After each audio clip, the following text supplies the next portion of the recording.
Hey guys, this is Mr. Grice for Algebra 2, Semester 2, Review C. Dun dun dun. We're getting to the end, guys. Are you ready? I sure am.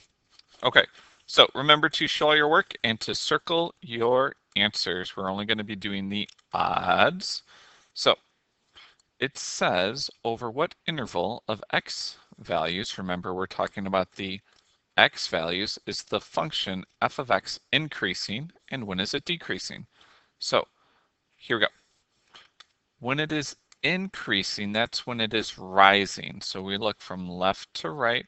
Where is it rising? That's the increasing.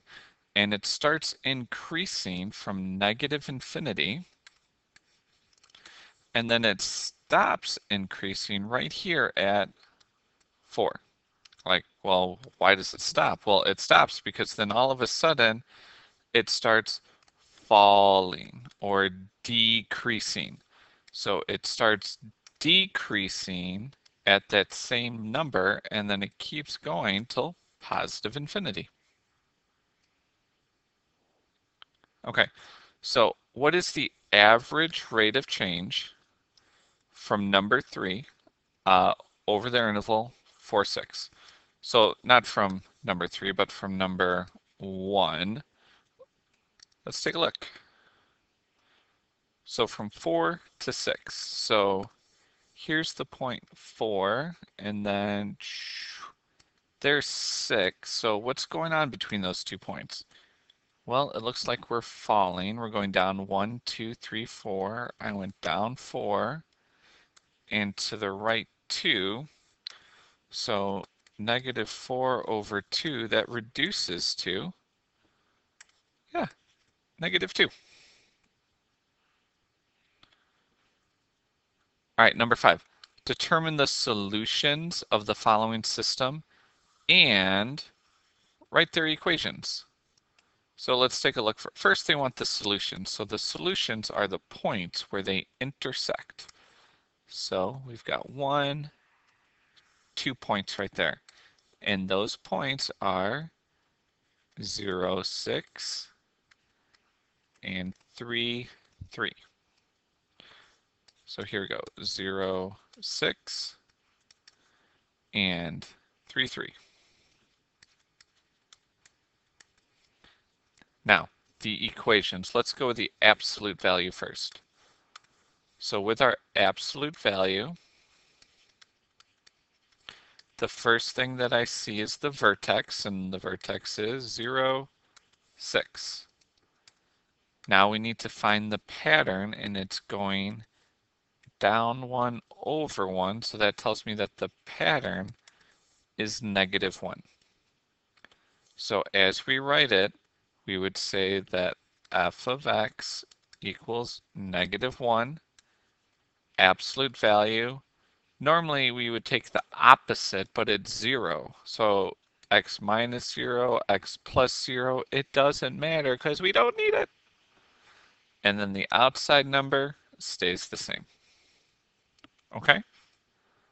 So now we're going to look at the quadratic. We need to find the vertex. Okay? And the vertex is the point 2, 2. And then we need to figure out what the pattern is. It looks like it's going up 1 over 1 and then up 4 over 2. So that's our a equals 1 pattern. So it's a function. It's a positive 1, or you don't really need it there. But then it's the same as everything, all the equations we're writing. We take the opposite of the x, quadratic, so we have to square it, and then the outside number stays the same.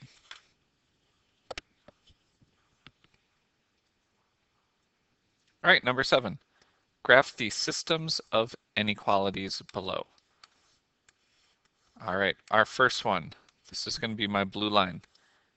I need to look at this symbol. It's open, and less than means that we're going to shade below. I need to know my slope. It's just 1 over 1. So I'm going to go up 1, right 1, and then my y-intercept is 0, -3. So at 0, -3, I'm open, and then I just go up 1, over 1, up 1, over 1, up 1, over 1, up 1, over 1. And I do that for the entire length of the graph. Now, I'm going to go every other one just so you can kind of see that I have dashed lines throughout. Make sure you're using a straight edge. I'm searching for mine right now and I found it. I'm going to line everything up. Remember, some people like to use a just draw a straight line and then kind of erase your points. And then we're going to shade below that line. All right, our second one. Looking at that symbol, it's going to be closed. And it's greater than, so that means it's above. I look at my pattern out front and it's a 1. It's quadratic, so it's a positive 1. It's going up. And then my vertex, I take the opposite, and then the -2 stays the same. Okay, so at 3, -2 is where I start. I go up 1, over 1, and then 1, 2, 3, 4 over 2.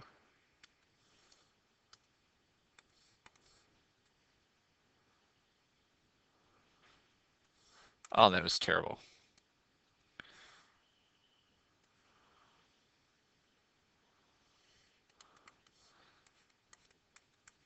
Okay, normally I wouldn't draw it that high, but just because it's an inequality, I gotta make sure we see all the different sections. Okay, now it's said that we are below the blue, so if I'm below the blue, it can't be 1, 2, or 3, but I'm above the red, so then 5, that's the section that I'm going to be shading.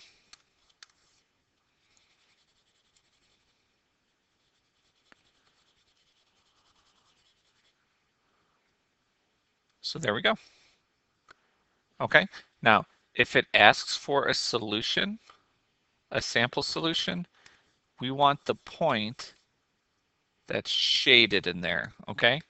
So that's going to be my sample solution, which is going to be 3, -1.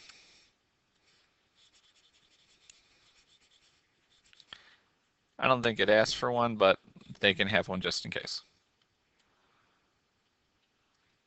All right, number 9. An algebra book is thrown upwards from a window of a building. The height of the book is given by h of t equals -16t squared plus 32t plus 128, where t is the time in seconds. What is the maximum height of the book? So remember that maximum height, they're asking for the vertex. So to find the vertex, we take the opposite of b divided by 2 times a. Remember, a, b, and c. So if I'm taking the opposite of 32, it's a -32, all divided by 2 times -16. Now, the other ones, this is the first time I'm going to actually use the calculator for this, just so you guys see what I'm doing. It's -32 divided by 2 times -16, okay? If you just times -16, I think if you just do this, you get a different answer, so you need to have the parentheses there. So our x value is 1. Now, that's not the height, this is the seconds. To find the height, I need to plug in 1 into the equation.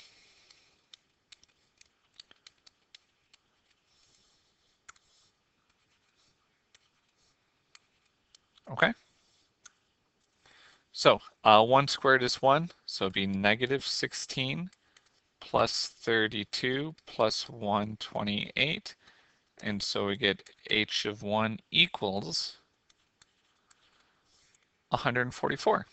Okay? And just remember that that's 144 feet.